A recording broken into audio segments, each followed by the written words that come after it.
ঘোষিত শীর্ষ সন্ত্রাসী কিলার বাদলের ঘনিষ্ঠ সহযোগী মোল্লা রুবেল এবং তার সহযোগী আলামিনকে গ্রেফতার করা হয়েছে। গেল শনিবার রাতে বছিলা আর্মি ক্যাম্পের একটি দল মোহাম্মদপুরের চাঁদ উদ্যানে অভিযান চালিয়ে তাদের গ্রেফতার করে।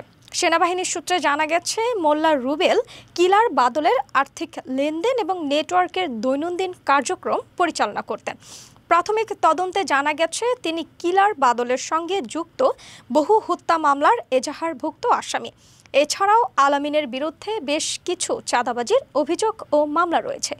অভিযানের সময় তাদের কাছ থেকে গুরুত্বপূর্ণ তথ্য ও আলামত উদ্ধার করা হয়েছে, যা কিলার বাদলের নেটওয়ার্কের বর্তমান অবস্থা এবং সদস্যদের শনাক্তকরণে সহায়ক হবে।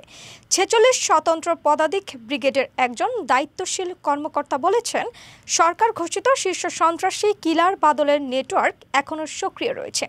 গোয়েন্দা তথ্য বিশ্লেষণ করে মোল্লা রুবেল ও তার সহযোগীর অবস্থান শনাক্ত করা হয়। অভিযানের মাধ্যমে তাদের গ্রেফতার করা হয়েছে। নেটওয়ার্কের বাকি সদস্যদের গ্রেফতারে অভিযান অব্যাহত থাকবে।